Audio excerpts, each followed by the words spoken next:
The Nerd Academy podcast is released weekly at 12 p.m. Eastern Standard Time, available on our website at www.thenerdacademypodcast.com and wherever you listen to podcasts. You can find the Nerd Academy podcast on Facebook, Twitter, Instagram, and YouTube.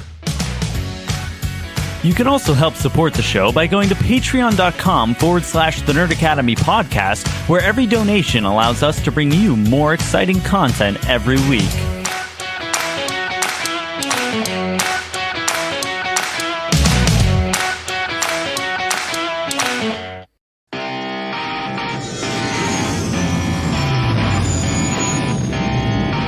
Ryan Johnson. Hi, this is Christopher Sean, Kaz from Star Wars Resistance. Hey, I'm Shelby Young. I'm a voice actor in LEGO Star Wars The Skywalker Saga and other fun Star Wars projects. This is Mike Chen, author of Star Wars Brotherhood. Hey, this is Seth Green, and I want you to join me for the Podathon 2022, benefiting the Make-A-Wish Foundation on September 17th. Podathon is a day-long charity podcasting event that raises money for the Make-A-Wish Foundation. Starting at 9 a.m. East, raising money to help make wishes come true for kids who need it most.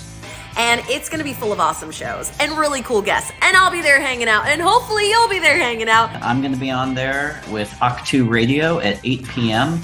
I'll be hanging with my friends from Tatooine Sons. I'll be hanging out with Scotty and Jerry of the Bombad Cast at 7 p.m. East, 4 Pacific. Mark your calendars now and visit www.thepodathon.com for more info about the event and information on how you can donate directly to the Make-A-Wish Foundation. Can't wait to see you there, and may the Force be with you. You will click the donation link now. What are you waiting for?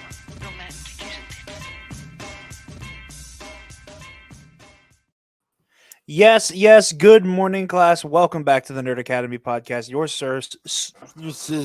See, I've been gone for too long, and now I don't know how to speak anymore. Your source for nerddom news and commentary. I'm your host, Jarod the Dark Jedi Bachman Stubbs, joined as always by the one and only Mr. Travis Grossman.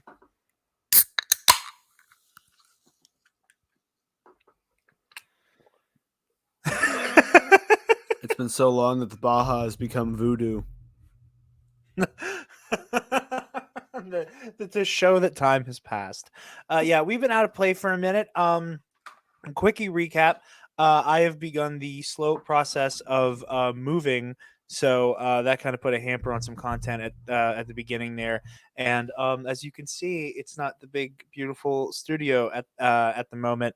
There will be a Studio Mark II in the future, but for now, it's me talking in front of a green screen. And it feels awkward. I feel naked and exposed, but that is not the important thing here. We're going to be talking about D23 as well as some news for Travis and my toxic pop culture relationship with Assassin's Creed is going to continue, whether we like it or not.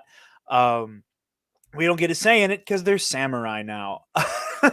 But most importantly, before we get too deep into things, at time of record, this is Wednesday the 14th. Saturday, September 17th is going to be Podathon 2022. You guys remember probably me talking about Podathon last year. I ran production on it last year. Also going to be running production this year as well. Podathon, as you guys saw in the ad before us, is the incredible Make-A-Wish fundraiser put on primarily by Pete from Around the Galaxy and Scotty from the Bombad Cast, which is helped put on by countless other people. Jerry helps, Nick from Podcast of the Wills. I'm on the production team again this year, as I said, and we have a disgustingly incredible lineup of guests. Obviously, we have our two big headliners. I'm throwing this graphic up again, just so you guys can also see all the other content creators who are going to be a part of this. But our two headliners, as has been discussed ad nauseum, we have Mr. Ryan Johnson, director of the best Star Wars movie, and we have Mr. Seth Green of Buffy and Robot Chicken and Family Guy and Austin Powers and all kinds of other nerd comedy fame. On top of them, we also have Kristen Baver, Phil Stozak, Shelby Young, Christopher Sean, Kelly Knox, Mr. Charles Soule, Mike Chen, Christina Ariel, Matt Martin, Gary Whitta, Zarita Cordova, and Jordan Hemborough, all joining us on Saturday as guests and all kinds of content creators that all of you are familiar with our friends at Broaxium. I think technically the premiere of the new Star Wars podcast, What's Glup? That's what Mike Chen's going to be on. Tatooine Sons, our friends at Pink Milk are sitting down with Christina Ariel, Coffee with Kenobi, talking with Matt Martin. A incredible who's who lineup, and then with regards to I think the only act that is not a guest-driven routine, Star Wars Explained is going to be putting on a really fun trivia contest that I am going to be participating in. Molly and Alex are going to be calling the match, and it is going to be Marie Wilson, Gold Leader, and Zach Burkett, and me, all at the table. So tune in at noon on Saturday to see yours truly get beaten to the dirt. Very, very excited for Scotty was the one who recommended me, and he threw me a bone and was like, you know what, he's never going to get to play a Schmodown match, so why don't we let him get railroaded by 3 people who are champion caliber, while Alex and Molly watch him get torn to scraps. But again, Podathon, thepodathon.com, donate. You get double entries into the raffle if you donate before Saturday. So donate now and you'll get double the entries into the raffle, which has all kinds of really cool stuff. Apparently there's a cool Lucasfilm prize pack that I've been hearing some interesting things about. I can't say anything other than that. So yeah, the Podathon.com, and then we will be live 9 a.m. Eastern time until 9 p.m. Eastern time on both the Bombadcast and Around the Galaxy YouTube channels. So please try to come by, try to watch some of these creators put on a damn good show, and donate. And speaking of Podathon, to throw to what I'll be drinking, but don't tell Pete, we have our lovely friends at Sunday's Bloody Mary. You guys know the drill by now. SundaysBloodyMary.com is the #1 spot for the best Bloody Mary accoutrement in the galaxy. They have their spicy mix, their traditional mix, and their mild mix as well as all manner of garnishes with their pickled dilly beans, okra, and asparagus, and some cute tomato-based merch. The merch isn't made out of tomatoes, but it is tomato themed. I should be more careful with my phrasing there. I promise you're not going to get a T-shirt that's made out of tomato. Unfortunately, I don't think we've get a 1-to-1 scale of your favorite Nerd Academy host made entirely of tomatoes. And it'll be to benefit Podathon, and it'll be the look on my face as Zach Burkett, Marie Wilson, and Gold Leader all come down on me like a stack of bricks. But yeah, no. SundaysBloodyMary.com. Use code TNAP, TNAP at checkout. You get 10% off your order, and you help out your favorite nerds whilst you do it. Travis, I'm looking at the show notes on my phone because I don't have the monitor in front of me. Let's get the show notes on my phone. Let's get the Assassin's Creed news out of the way. Not that I don't want to talk about it. I can't believe they've done this to me. I know. They're coming for our necks, man. This is per Game Informer. Ubisoft officially pulled back the curtains on Assassin's Creed Mirage, the next game in the franchise that represents a return to the series' roots, but it also revealed a lot more. If you've been begging for an Assassin's Creed game set in Japan, you're in luck because Ubisoft announced Assassin's Creed codename Red. I'm sure that's a working title. I can only imagine that we're going to get a different subtitle than codename Red. Yeah, they announced a bunch of games that were codename blank. Yeah, yeah. Like Hex and all of that stuff, which, like, again, unless there's supposed to be like an unofficial like codename trilogy, like that's a thing and that one happens. of them's on mobile. Yeah, exactly. Yeah, and that's the main reason why I'm assuming these are all working titles. While the company only released a small teaser for the game, it did say that it takes place in feudal Japan and that it will give players the ultimate shinobi fantasy. It's also calling codename Red the next flagship title in the Assassin's Creed franchise, meaning it's probably the next entry after Mirage. It is being developed by Ubisoft Quebec. which is the studio behind Assassin's Creed Odyssey, Travis's favorite Assassin's Creed game. The Greek goat, as it were. Sus. Ubisoft also touched on its in-development Assassin's Creed Infinity game, which is less a game and more a platform or a portal for Assassin's Creed experiences. Codename Red will be a part of the Infinity, as well as Assassin's Creed Codename Hex, another game Ubisoft teased today in development at Ubisoft Montreal, the birthplace of the series. This teaser was short and sweet, and it featured a distinct horror tone. The hidden one symbol that appears during it is made of tree branches and feels very witch hunt-like in nature, aligning with rumors that the Hex is about the witch trials of the 17th century reign of the Holy Roman Empire. The company also revealed a new mobile game called Assassin's Creed Codename Jade. Unlike previous mobile titles in the franchise, Codename Jade will be an open-world RPG set in ancient China. It will also be the first game in the franchise that allows you to create and customize your very own assassin. Ubisoft did not release dates for Codename Red, Hex, or Jade. However, it did say Jade would be coming to mobile devices soon. So, that's that. Travis, hit me with your thoughts while I try to slowly inch my table towards the light. Pay no attention. In order, Mirage's trailer looked incredible and got me genuinely excited. I'm curious how much like old school story we're gonna get because it's about Bassam, right? Yeah, Like, which excites me. Which excites me a lot. But given who he is and who he's supposed to be, per Valhalla's story, do you want to retread that real quick for the people at home because it's been a while since we've talked AC?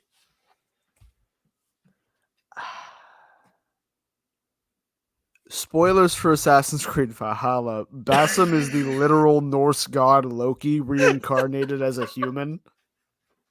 Because Assassin's Creed is about history. Oh. At one point during the because I listened to the whole thing. Like there's a half-hour thing of them going over new projects. And they were like, keeping in line with history being your playground, for Assassin's Creed Codename Jade, you would completely design your own character. And it's like, that's the exact opposite of what that means. See, I didn't get a chance to listen to the conference itself. That's hilarious. That is too damn funny. But yeah, the trailer looked amazing. It had so much old movement from the original games. The look of the old Assassins look from 2008 and 2010. It looks so good. I want to be excited about feudal Japan. I'm not. It's gonna be bad. See, on Twitter, you've gone from "ooh, I'm kind of cautiously excited, but yikes" to full on "you can't get excited." Odyssey, man. My one work buddy just started Ghost of Tsushima, and so I've been talking about that game again too, and just it's gonna be a boring, lifeless Ghost of Tsushima. That's all this game is going to be because they don't know how to write a good story. Who did Valhalla? Because that was the first Assassin's Creed I played, like, at least to the end of the base game since Unity. It was not because I just couldn't get into Syndicate. I like Syndicate. Just Origins was just too much of the RPG stuff. You scared me away from Odyssey. I like Origins. I think Origins is a good concentrated it feels like too much at times with some of the RPG elements, but it's still a good narrative. And so this was Ubisoft. Valhalla was Montreal. Okay. And I don't actually know who's doing Mirage. But just that's the other thing with Mirage, they can't do This is gonna sound bad for a second. They can't do the pick your protagonist like you get to choose your gender, which is not bad because you get to play as a woman, but it's bad because it means the story can't be cohesive because you're playing as one of two characters. Yeah. You know, like I want a female-led Assassin's Creed. Can we please get an actually female-led Assassin's Creed? Not Where one the that you can point- retroactively say was canonically female the entire time, Yeah. so that your dude bro fan base can still play as a big burly man. Yeah. It's annoying as shit. I want give me the World War One game that starred a woman that they hinted at in Syndicate, you know? Yeah. The assassins bring on women's suffrage because we have to murder for women to be able to vote. I mean, it's better than some of the other hysterical conspiracy theories that now involve the assassins canonically. That's most of them. I know. My favorite was whenever we discussed that in one of the games, it's just kind of a passing remark that all of Africa has been wiped off the map. I think about that. Oh yeah, like in the once first a week. because the first game is supposed to be like a post, like the world's begun to fall apart. It's 2008. Like movies are gone because of pirating. Some video games are premiere content now. Oh, it's ridiculous. But yeah, I think because like I think Assassin's Creed and Fast and the Furious have the same level of this story's out of fucking control. yeah, but I feel like I'm watching a train wreck with Assassin's Creed, and with Fast and Furious, it's like this oddly works. I mean, fair. I just think it's hilarious that both of them suffer from the same. The franchise started with the stakes about here. Like all things considered, like granted it's an apocalyptic story, but like it's like a normal ass apocalypse. And now we're at the point where like Loki has been reincarnated as like a dude The who entire has all Norse of the memories. mythology is getting reincarnated every couple generations as humans.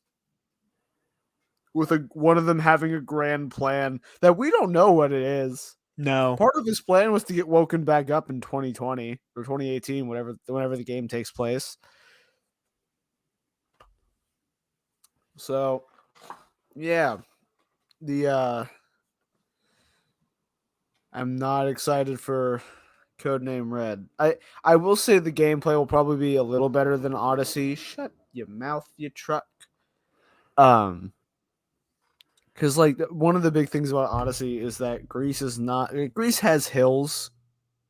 Greece is not, especially in 500 BC, sprawling with cityscape to climb on. Yeah. Like there's no verticality to the game, and it's an Assassin's Creed game. So at the very least, we should have some of that, depending on what part of Japan they go to.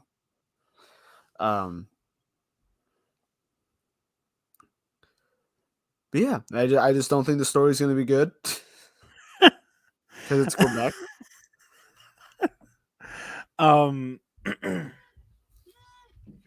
We shall see. I mean, again, at the worst, we get samurai stuff, which is something you and I are always happy to have.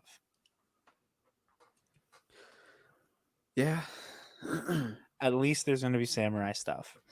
But yeah, with that said, we're going to move right into D23. Going in order of this article from Polygon, from Petrina Radulvic, I am going to skip right over Werewolf by Night. Not because I am not excited for Werewolf by Night. Quite the contrary.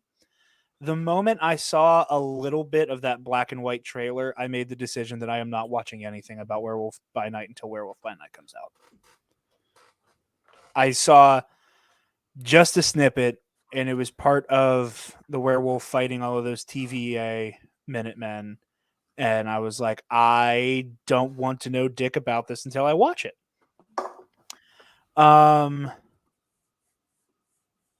But other than that, we got our first trailer for Secret Invasion.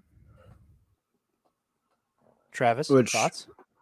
From what I can tell, this is the one they showed at Comic-Con. I Or at said- I least the couldn't- spruced up version.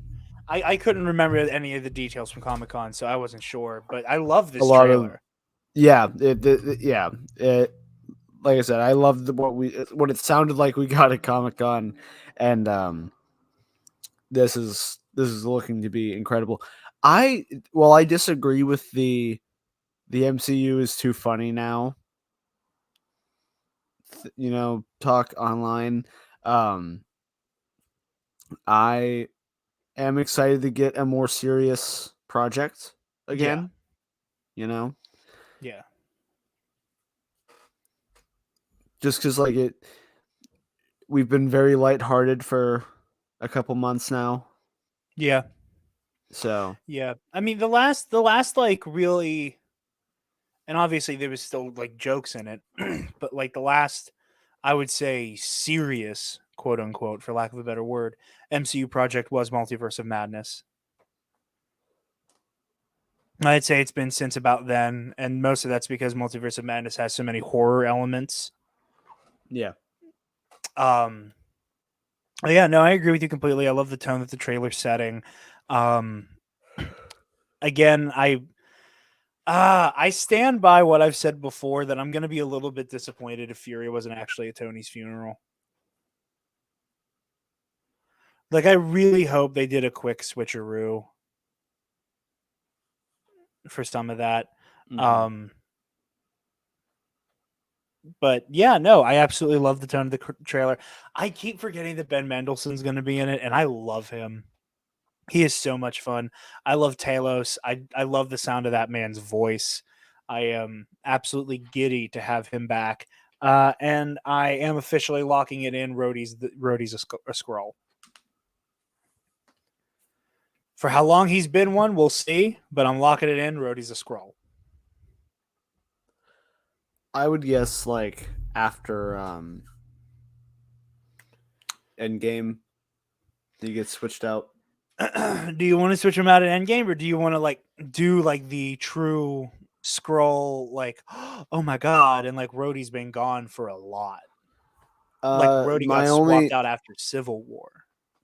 My only chip in that game is that Don Cheadle mentioned that he was deeply affected by Tony's death.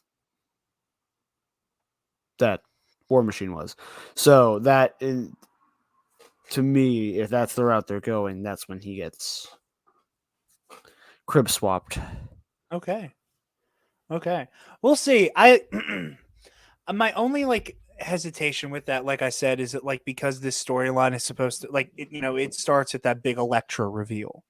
In the comics where Elektra dies and then boom, oh my god, she's been a Skrull. How long has she been a Skrull? Oh my god. I want them to be able to do that here. I want to find out a big character for a considerable amount of time has been a Skrull. Mm-hmm. But we shall find out in either direction. We also found out the Secret Invasion will lead right into Armor Wars, which will feature Dawn returning as Rhodey, which again, I think is more towards the idea that Rhodey's a Skrull, if we're going to have a show that could immediately pick up with Rhodey. And him unpacking everything that's happened, everything he's missed. We also got some news about Ironheart, including the official confirmation of Anthony Ramos playing the Hood. We talked about how Ironheart's going to be like a tech v mysticism type show, which makes sense because the Hood is a magical villain. Also, super excited for Ironheart. Ki Hoi Kwan, many would know him as Short Round. He was also in Everything Everywhere All at Once. Will also be joining the multiverse in the upcoming second season of Loki. And the cast took a break from filming to appear on the stage at D23. I believe they also showed footage from Loki. They've officially locked it down. Matt Shackman of It's Always Sunny in Philadelphia and WandaVision fame will be directing the Fantastic Four. And that is the only news we got about the Fantastic Four this weekend. Which, I want to put a pin in that and talk about real quick. Because we were gone, in the words of our friend Alex, we took a little breaky. Any of you who believed any of those leaks, shame on you. And I have a wonderful timeshare in the Caribbean I'd like to talk to you about. I cannot believe the amount of people who read those rumored leaks. Do you know what I'm talking about, Travis? I do not. I've been very busy the past couple of weeks. Okay, I wasn't sure if it like metastasized its way onto your feeds. So there was this thing that broke about like a week and a half, 2 weeks before D23 that was talking about Marvel has secretly cast the following actors and will be unveiling who they'll be playing at D23. And it was John Krasinski, Jodie Comer, John Boyega, Henry Cavill, Denzel, and a couple others in there. I did see one rumor article about Henry, I think, which I like. My honest response was, "Oh, that would be neat to see him in the MCU." Moving on. Like I don't care. They'll tell me if it's true. Yeah, we got to stop doing this song and dance. We need the internet to stop being so goddamn gullible. Like, granted, I will say the big time leakers have had a bit of a run. Nobody took Charles Xavier being in Multiverse of Madness seriously until we heard Patrick Stewart's voice in the trailer, and then we realized anything was possible. The leakers were beating the drum about, a Spider-Verse No Way Home. And Daredevil being in it, or Matt Murdock being in it. And a lot of people kept shooting it down until it became abundantly clear that was what was going to happen. So, like, I will say, like, I will give a little bit of leniency here, like to not clown on too many people. But at the end of the day, a cast list like that is a little far-fetched. And if you were disappointed by Marvel's D23 panel, that's on you. Like, because we got a lot. We got a lot of trailers. We got a lot of updates. We got a lot of news. And I think there's also something to be said for the fact that both Lucasfilm, because we're going to be covering the Lucasfilm stuff, so this is basically an episode of Knights of the Nerd Republic as well. Lucasfilm and Marvel both are coming off of Star Wars Celebration and San Diego. And there's still an assload of stuff in production. So I don't think it was fair to expect, like, D23 is the time to unveil stuff to the public. And I think that if, like, as it just to have like a general sense as to what's to come in the future, anticipating they show it exclusively at one big con and then they show it to the public at the next to kind of be a good gauge, to go with it that way. But I think that the people who are incredibly disappointed by D23 this year, I think their expectations were set exponentially high because of bullshit on the internet. And we've all been doing this long enough that y'all should know better. We also got our lineup for the Thunderbolts officially. Oh yeah, we did do that. And it will be as follows: Bucky Barnes, Yelena Belova, Red Guardian, Taskmaster, Ghost, U.S. Agent, and Julia Louis-Dreyfus's Valentina Contessa de Fontaine. However many names in whatever order that happens in, I can never get it down. Travis, thoughts on this Thunderbolts lineup? Because it's been stirring up some controversy. Controversy.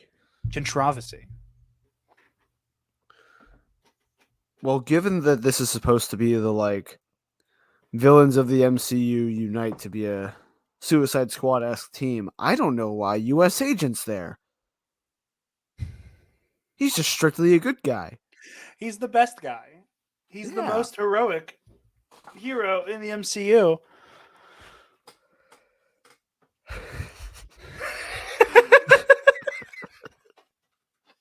I'm funny. Yeah, Thoughts, no, Alex? this I couldn't get to the clip fast enough, but I'll just let the joke be in. no. Right, ladies and gentlemen. Sorry.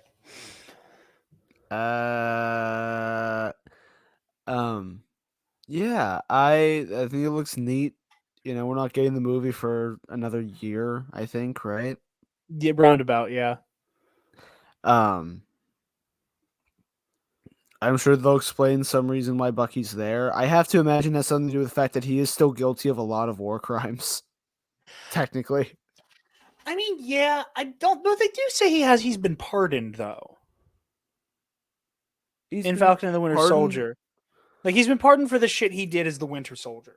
Because he was not he wasn't the Winter Soldier. Like he had no autonomy. Right. I think but he still had to go through like his therapy and stuff and do all that. So maybe as part of that Vanessa works some way into him having to be part of the Thunderbolts. That's what I assume was going to happen. See, I like something like that. There's a lot of people who are like, are we really going to make Bucky go on another redemption arc? And to that I say, I think it has more to do with like I think he's Bucky being forced to be there. I think he's either being forced to be there or Bucky is smart enough to look at this team and go, there needs to be a grown-up in the room.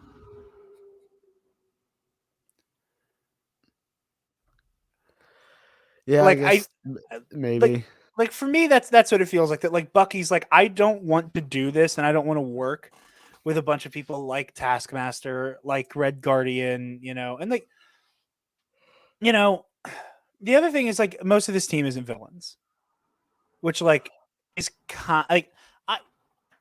we can talk about the power issue, which I have mixed opinions on, but like most of this team isn't villains. Taskmaster got a redemption arc.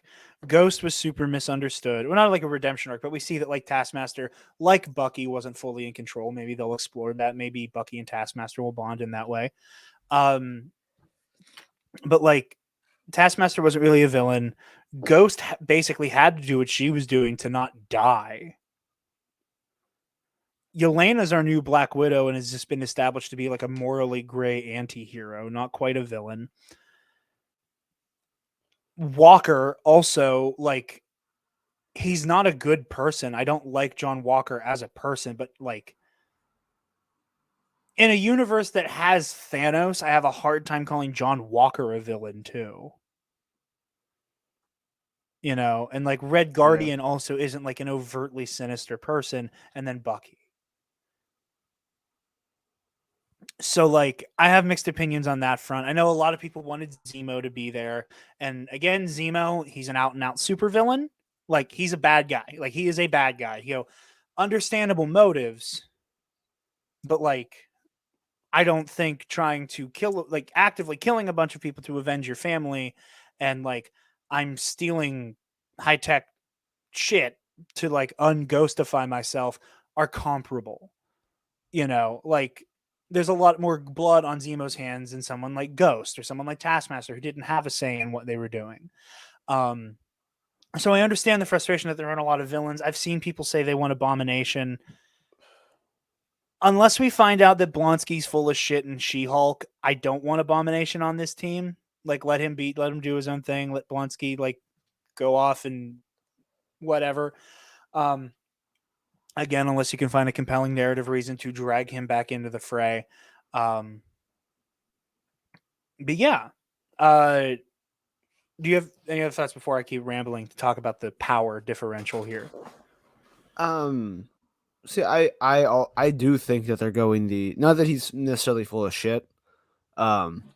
But like there's something going on with Blonsky that we haven't seen yet in His She-Hulk. abominationing days aren't over. Yeah.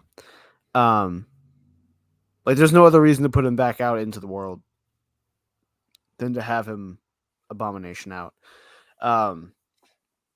So that, I mean, obviously they couldn't have Thunderbolt Ross because of real world reasons. Yeah, I think that like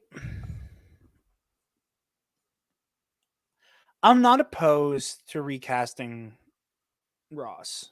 I'm not. I'm not either. And I think it's an issue you run into, and obviously not to any of what's gone on with these two teams and franchises are comparable.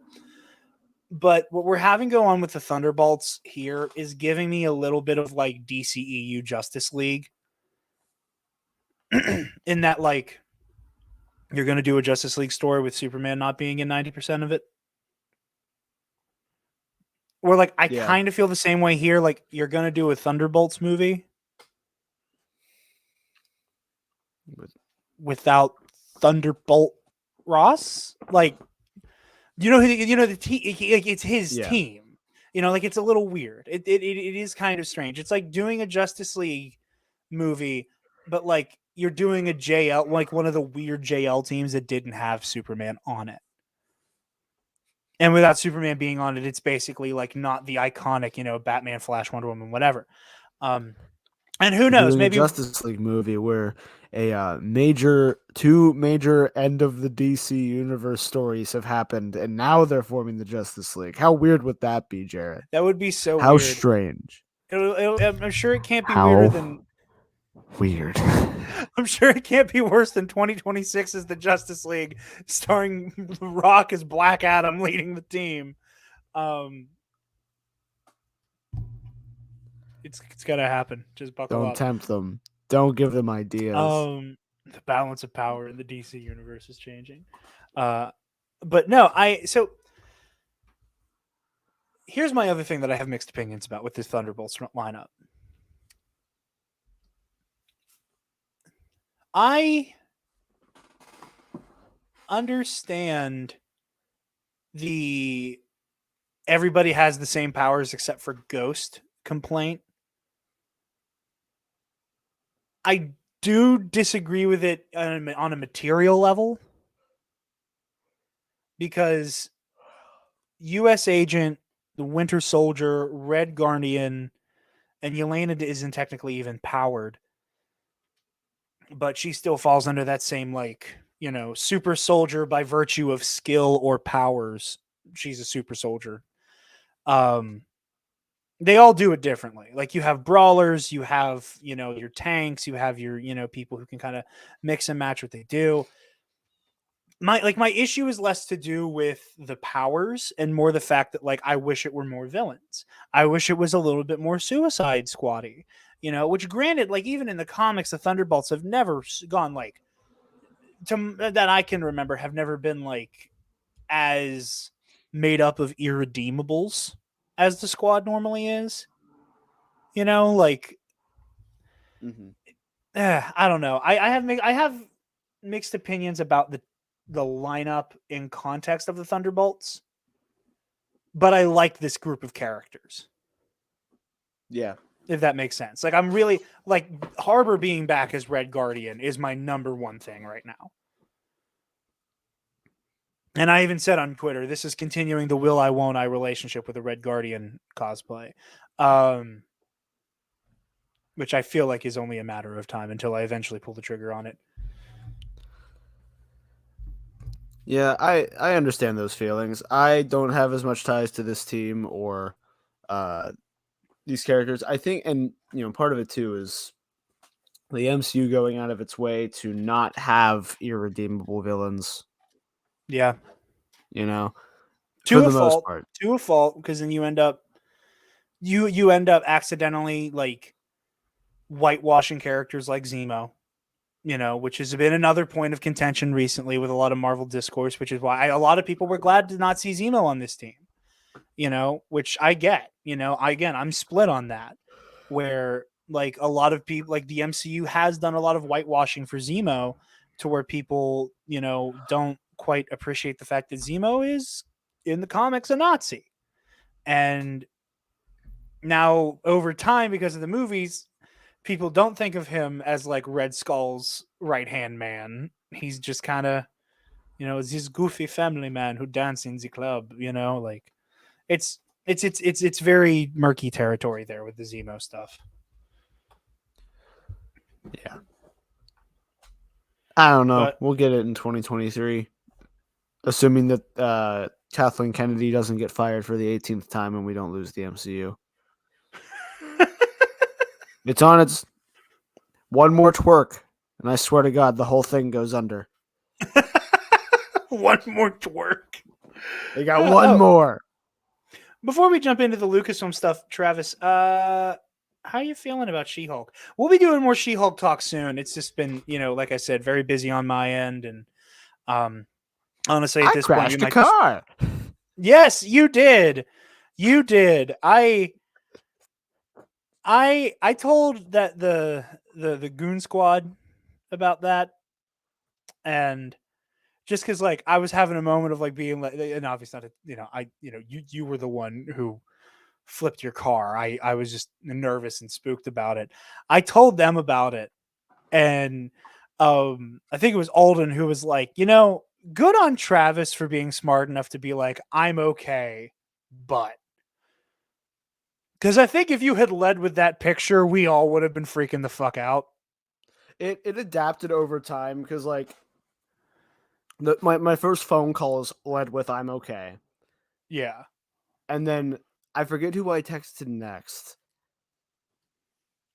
and they were like, "Do you need me to come out right now? Like, is this you need me right now?"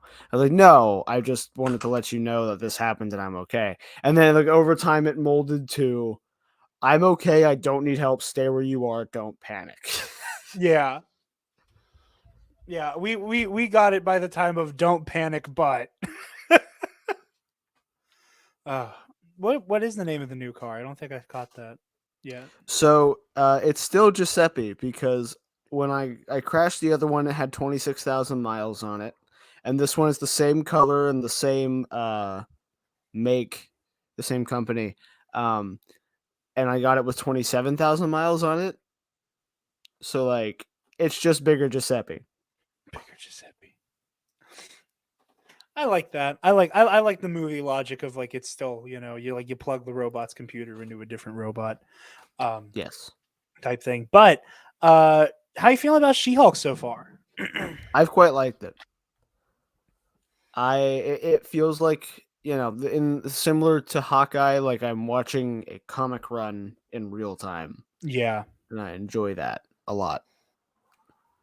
I like I maybe because I'm not high school age anymore that I couldn't appreciate it in Miss Marvel the way I can appreciate it in She-Hulk, but I like the watching them be a real person.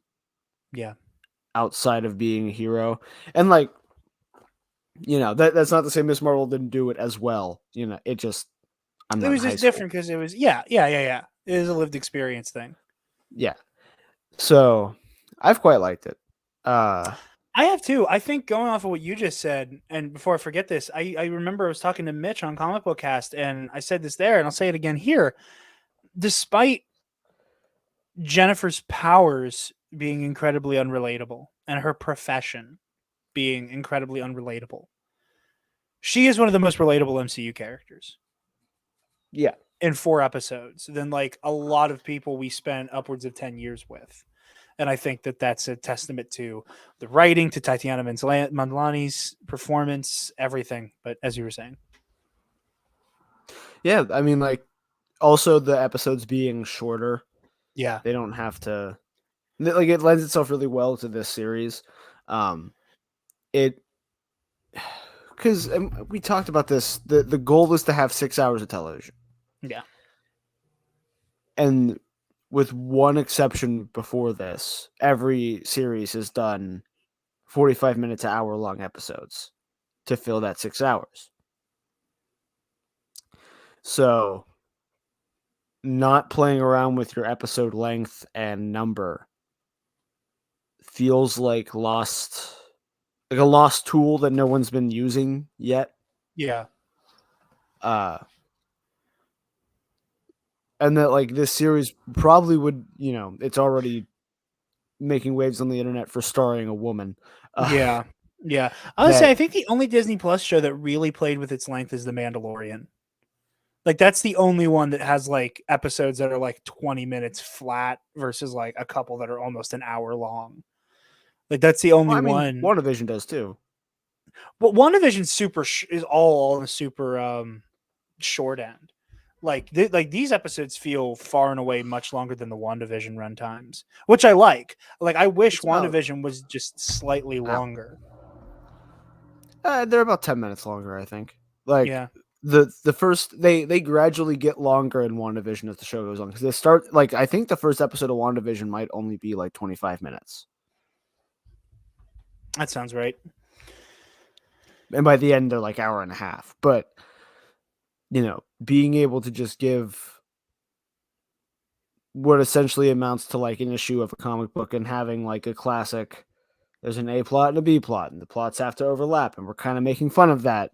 And also you're interested because like it's just a fun like Yeah. it's just fun. Yeah, and the thing that another thing that I really like about this is that like there's always been that issue with a lot of like the comic book TV and movies where world building happens at the expense of plot and happens at the expense of like actually telling a story. There's an episode of Boba Fett starring the Mandalorian. I will defend that till the day I die. But fantastic episode of television. It's not an episode of Book of Boba Fett. Argument for a different day. Yeah. But I love that this show has done so much simultaneous world building without the sacrifice of plot or story. Like we're continuing to like repeatedly pick up older threads. Which reminds me, I accidentally skipped over the Captain America stuff in the last article. Oh yeah. Is that we have an official villain for Captain America New World Order. Tim Blake Nelson will be returning from Marvel movie Travis has never seen, The Incredible Hulk, as That's true. the leader. And I've already seen some people kind of speculating as to whether or not the leader might be showing up in She-Hulk, potentially being The Incredible behind... Hulk is in 2008's The Incredible Hulk, right? Yes. Okay. Well, the leader... We see Tim Blake Nelson's character, and I can't remember the leader's like government name off the top of my head, but his like scientist persona is in the movie, and he helps do a procedure on Bruce that might, if they're lucky, neutralize the Hulk. And it kind of works, but then Blonsky comes through and he's like, make me as powerful as Banner. And then he accidentally, like, it doesn't accidentally, but like, this is going to work the way you think it is, fully turns Blonsky into the Abomination. And while Blonsky's like thrashing around on the table, he like slaps the leader and he like falls down, he like cuts his head, and then he gets some of like the weird Hulk blood into the wound on his forehead. And then you see his head kind of start to grow into the leader stuff. Like the leader head. So yeah, very excited for that. I don't know what is going on with the rights to the Hulk that we're getting so much Hulk stuff, but I'm a happy camper about it. And then one other Captain America related piece of news before we come back to the She-Hulk stuff and jump into Star Wars. Captain America Black Panther game. I'm sorry, what? We got the announcement of a video game where you will get to play as, at the very least, Captain America and Black Panther. I think there's also a member of the Dora Milaje and a Howling Commando involved as well, set during World War II. It's T'Challa's grandfather, who was the reigning king of Wakanda at the time. So you'll get to play as both Cap and that at the time Wakandan king. Fighting your way through World War II. That's right, Travis. We're getting a Fash Bash game.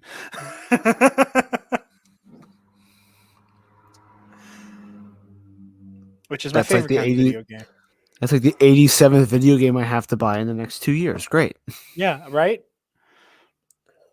All right, so jumping into the Star Wars of it all, they opened with some more with a final trailer for Andor, which again, great trailer.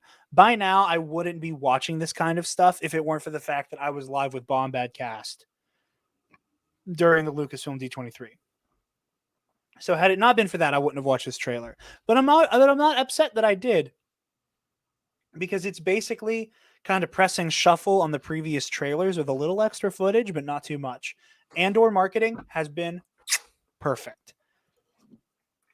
We also finally got a trailer. This is one of the ones that was shown at D23 for season 3 of The Mandalorian. Travis, thoughts on our Mando season 3 trailer? Is this a trailer that I can watch? Yes, it's in the show notes. Okay. I gotta be honest. Did not watch any of the Star Wars stuff. No, that's okay. That's okay. We normally don't talk Star Wars, so that's valid. Not even. I don't even mean like in preparation for the show. I mean like during D23, I saw the Marvel stuff and called it. That's fair. There's been a lot of. There was a Nintendo Direct and a PlayStation State of Play yesterday. That same day as the Marvel stuff from D23, we got Ubisoft's like Assassin's Creed presentation. Yeah. It's been a wild week. Yeah, it's Mando. I'm gonna watch it. I don't know what's in the trailer. Well, I mean, you did most of the heavy lifting for Assassin's Creed, so I'll do the heavy lifting for the Star Wars stuff. The Mando trailer is really cool, and it's actually going in a much different direction than you would have thought it would have been going. Because by the end of season 2 of The Mandalorian, it feels like it's setting up a conflict between Din and Bo-Katan. And again, thank you to Return of the Mandalorian, the episode from the Book of Boba Fett, that we got to see Din's falling out with the armorer, because based off a dialogue in the trailer, it sounds like, actually, here, let me try to do this. It sounds like, I'm not going to put the sound on, obviously, because that never works out for us well. It looks like Din and Bo-Katan are teaming up against the Children of the Watch. Because there's a line of dialogue that I believe is from Bo, where she says something to the effect of, "Your cult split up our people." And I think, if I'm correct about this, that we're going to be seeing the Children of the Watch and like Bo-Katan's. I know, I have the audio on a little bit. Okay. You said you can or can't? Can. Okay, yeah, I was just a little bit of it. But yeah, no, I am absolutely enthralled by this. It's going in a completely different direction than I would have expected, and I think that is the best thing we could have expected. Your helmet. Then you are a Mandalorian. No more.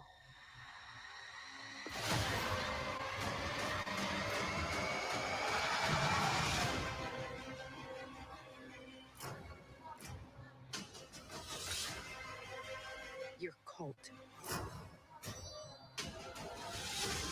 fractured our people. Yeah, that's the line. Also, Grief Karga dripping again, dripping all over the place. He can't not. He can't not, you're right. Did you think your dad was the only Mandalorian?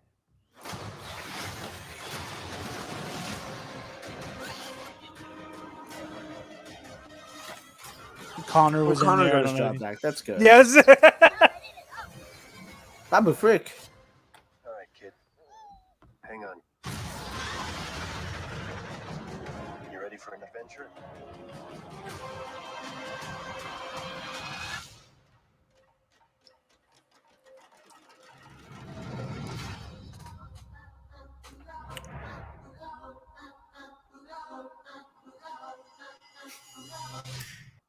I can't stand when anything's like coming in 2023, and it's like that does not help me plan for this. That yeah, you give me no insight. But yeah, no, I think it's super interesting. We obviously see like what looks to be the kind of Mandalorians I run with Bo-Katan because they're wearing a lot of like the blue and gray.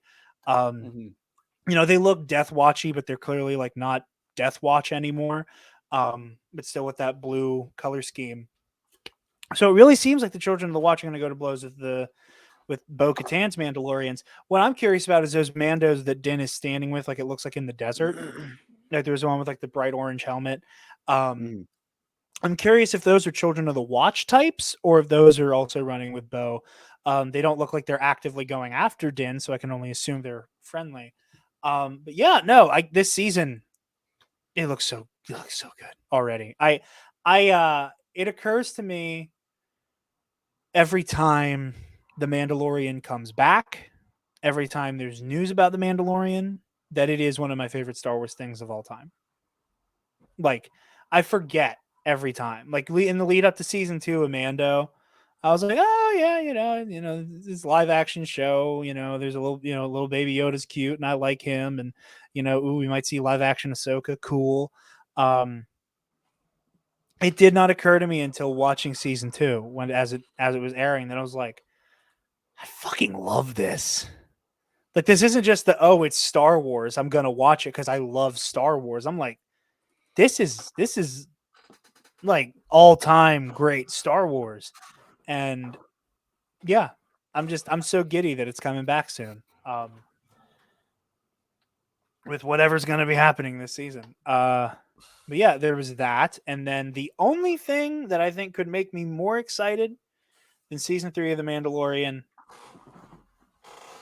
Tales of the Jedi. We also got a Tales of the Jedi trailer, which I'm just going to show Travis on air as well.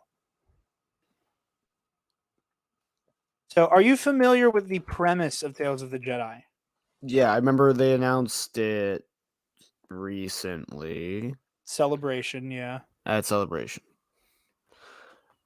So I couldn't. It was one of the things that they announced projects at in the last like 4 months. I don't remember which one it was. Everywhere there is life, but you must face death. Honor it. Do not fear it. Boop. Jedi. Ahsoka is Jedi. They fixed her outfit. Uh-huh. Which makes me happy. The best way I can protect you is to teach you how to protect yourself. Master Dooku. I want to bring peace and order to the galaxy. Master, stop! It's the only way you will truly have victory. My Padawan. Again. Again.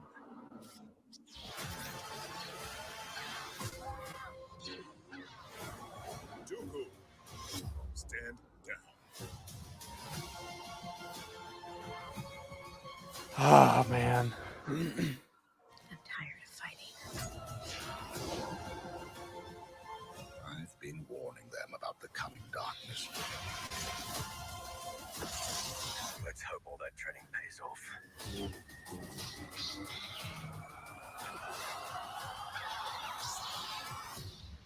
And who might you be?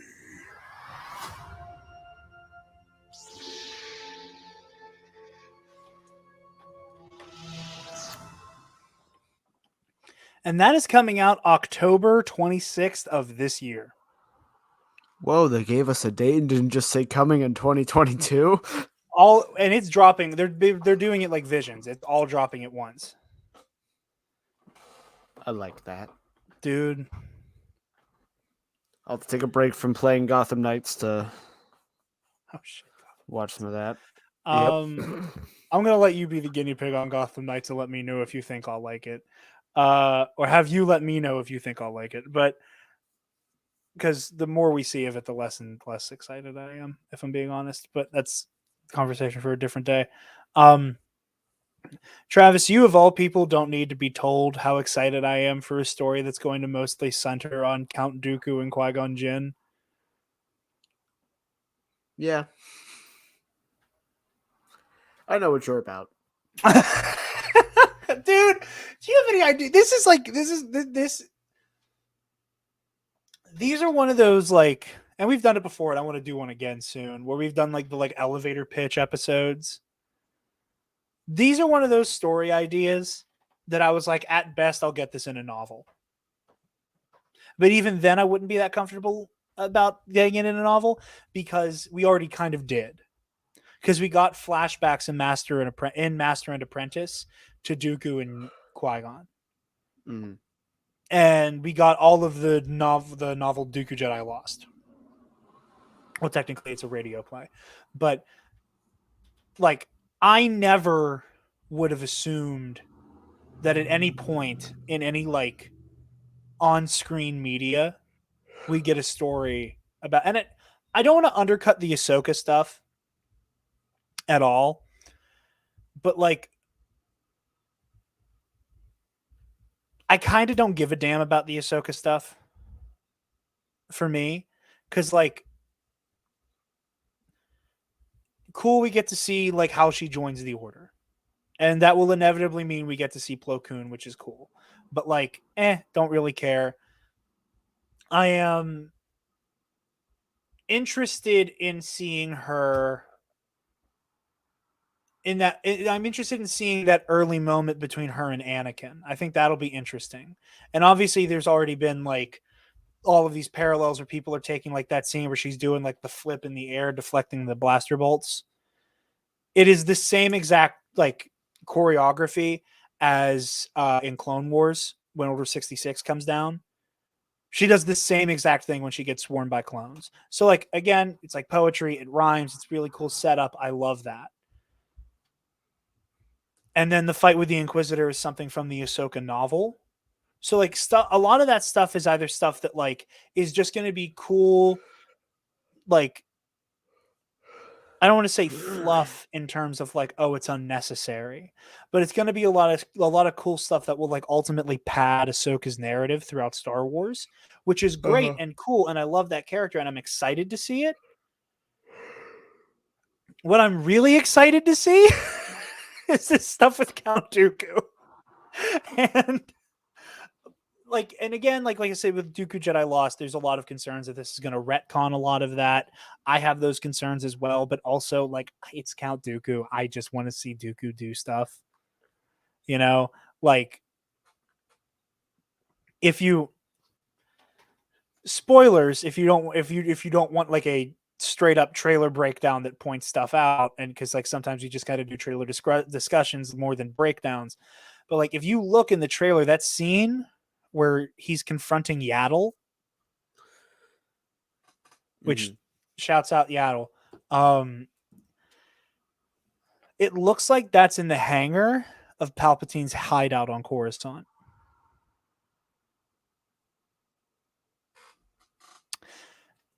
And the Jedi at one point are attending a funeral.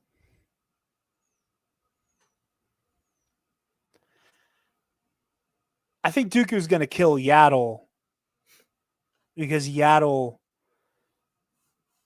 fucked up and got too close to the machinations of the Sith. Now, again, this is where the weird retcon territory comes into play, because in Legends, back in the day, Dooku left the Order because of Qui-Gon's death. In canon, Dooku leaves the Order because he basically is at odds with the Jedi Council constantly anymore, and he does so way before the events of the Phantom Menace. So he's been gone for a while. But he doesn't get turned to the dark side until way later. He leaves, and it's, like, kind of like the tragedy of Count Dooku is that, like, his political ideology is not entirely wrong. Like, what drives him away from the Jedi is justifiable. It's the turn to the dark side that ruins everything.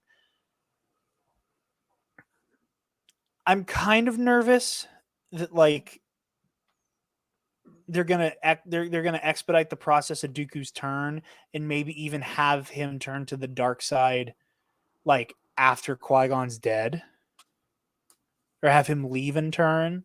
But I do really like the idea that someone as like held to such a high regard as Yaddle is his first Jedi kill. So like, again, I don't want to speculate too much. Like that plot element looks to be kind of clear when you take note of like the geography of what's going on. But yeah, no, I'm beyond excited for Tales of the Jedi.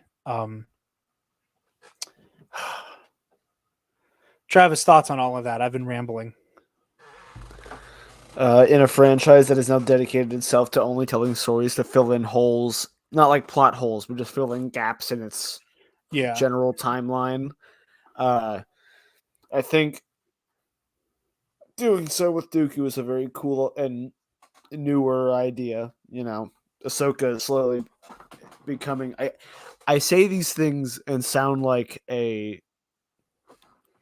Kathleen Kennedy fired again, bro.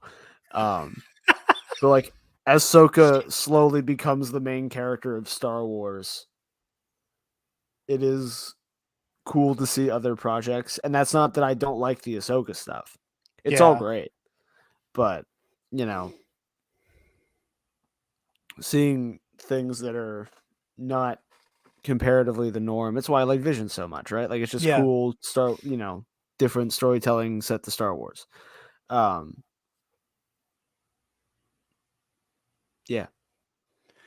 Yeah, no, I agree with you on that front. And, you know, and like, again, I keep talking about Dooku, like we're also getting Qui-Gon. And the cool thing now, maybe I heard this incorrectly. From what I understand, young Qui-Gon, Padawan Qui-Gon that we see in the trailer is voiced by Liam Neeson's son. But if I'm not mistaken, we're also supposed to get like Qui-Gon, which I believe will also be voiced by Liam himself. So also just 2022 is a good year for Qui-Gon stans. That's all I'm saying. Love me, my Qui-Gon. We also had confirmation of the season premiere for The Bad Batch Season 2. That will be a 2-episode premiere on January 4th.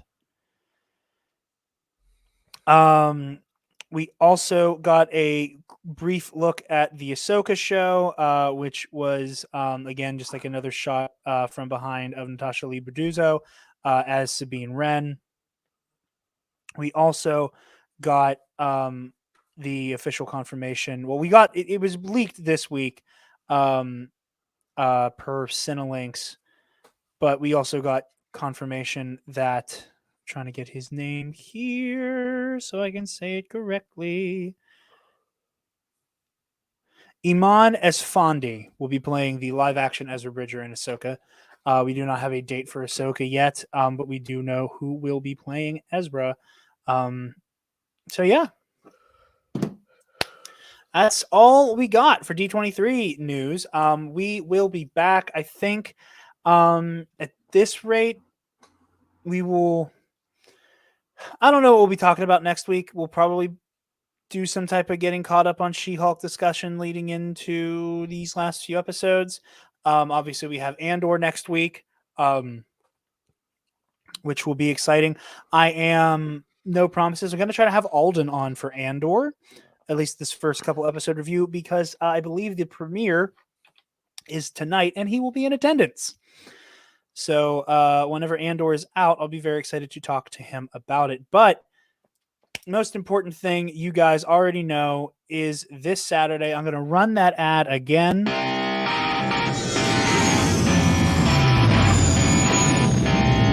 This is Ryan Johnson. Hi, this is Christopher Sean, Kaz from Star Wars Resistance. Hey, I'm Shelby Young. I'm a voice actor in LEGO Star Wars The Skywalker Saga and other fun Star Wars projects. This is Mike Chen, author of Star Wars Brotherhood. Hey, this is Seth Green, and I want you to join me for the Podathon 2022, benefiting the Make-A-Wish Foundation on September 17th. Podathon is a day-long charity podcasting event that raises money for the Make-A-Wish Foundation. Starting at 9 a.m. East, raising money to help make wishes come true for kids who need it most. and it's going to be full of awesome shows and really cool guests. And I'll be there hanging out, and hopefully you'll be there hanging out. I'm going to be on there with Octu Radio at 8 p.m. I'll be hanging with my friends from Tatooine Suns. I'll be hanging out with Scotty and Jerry of the Bombad Cast at 7 p.m. East, 4 Pacific. Mark your calendars now and visit www.thepodathon.com for more info about the event and information on how you can donate directly to the Make-A-Wish Foundation. Can't wait to see you there, and may the Force be with you. You will click the donation link now. What are you waiting for?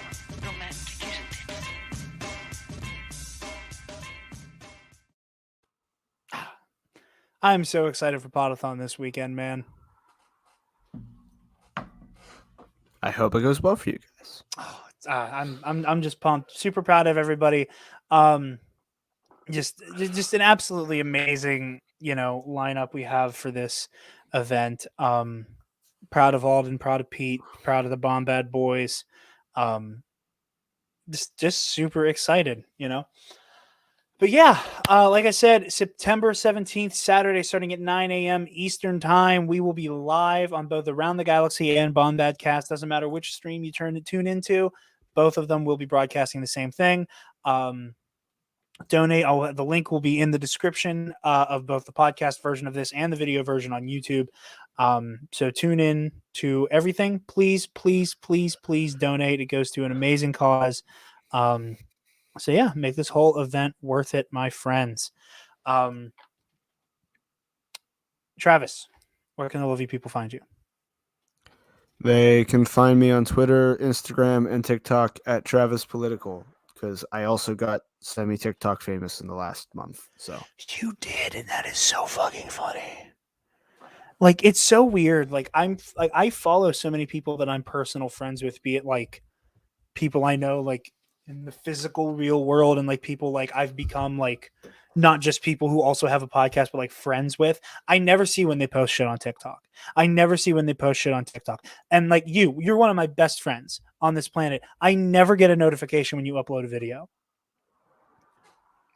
And the other day, I recently started posting again. So but I sent you a TikTok, and then I randomly was like, I want to watch that funny Jeffrey Epstein joke video, and I just got the urge to watch it, and then I'm like, holy shit balls! I was like, look at you go. I hit the algorithm at the right time, I guess. That's the magic. I don't know. That is the magic. But yeah, go follow Travis and go watch Walmart Jackass. It's so funny because it's such like hysterically different content.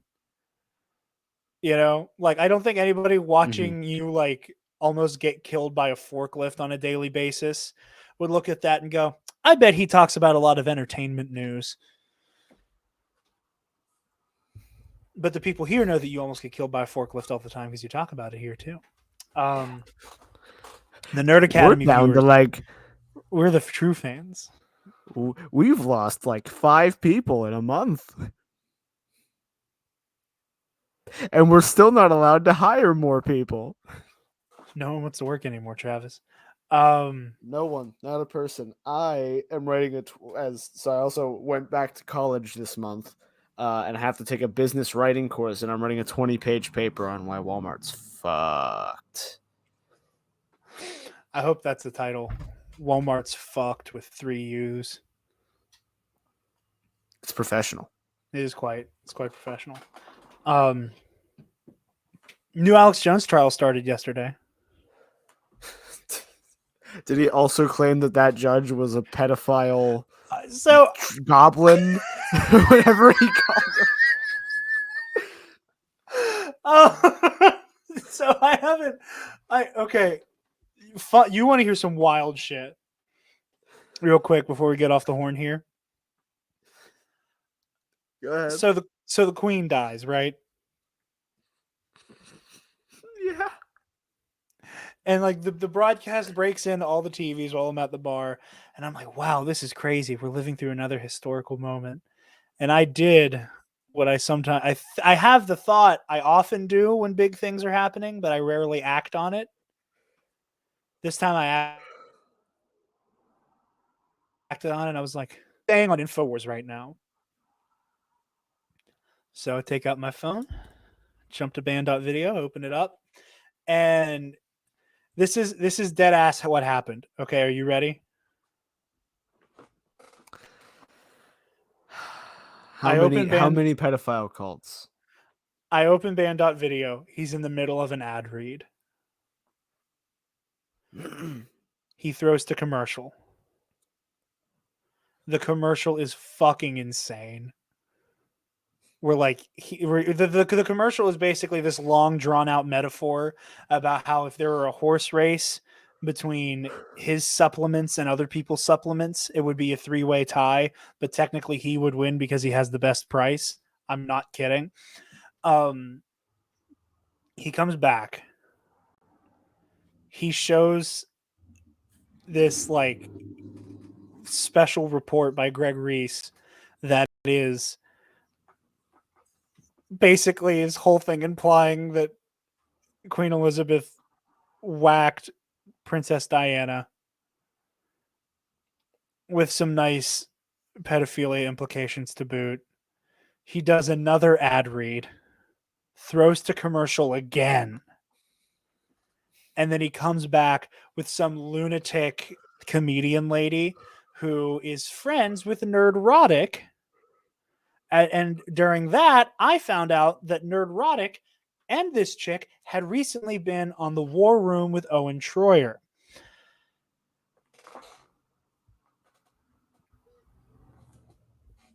So, unsurprising to anybody, I've been looking into some stuff, and I don't know if I'll write anything or produce anything about the fact that the Fandom Menace is officially in bed with InfoWars.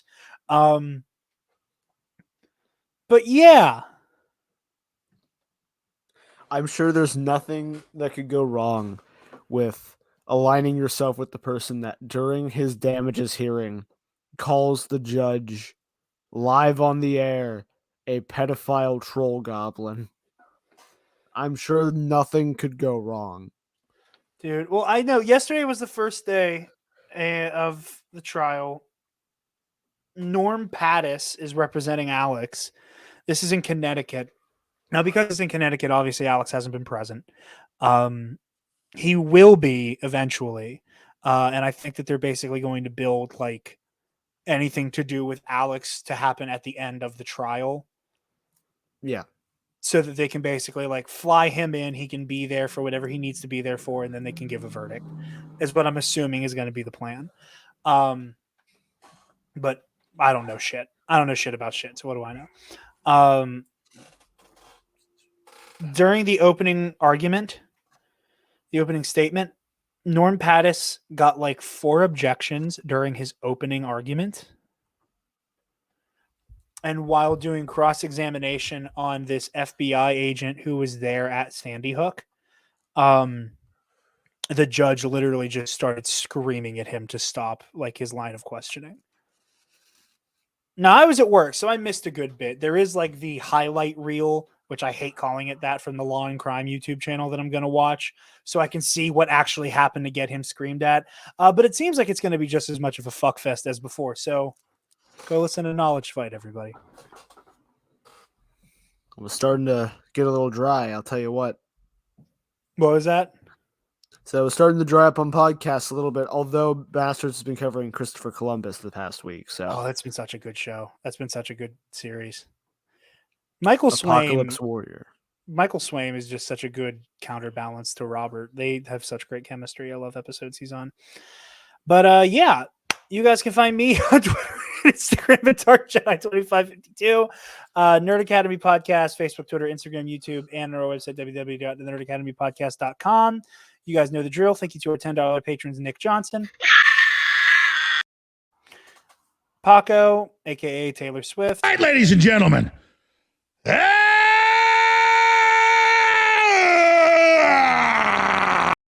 And I'm playing these quick just because here's another funny story. When I was setting all the equipment back up for my current battle station, the cord for the headphone amp finally kicked. So I'm using the charger, the charger dock for my PlayStation controller to plug into the headphone amp, but it's the wrong wattage. So anytime something is a little too loud, it is peaking really bad in my ears, and that gave me an instant headache. So, and Keandre Lloyd, thank you all for your $10.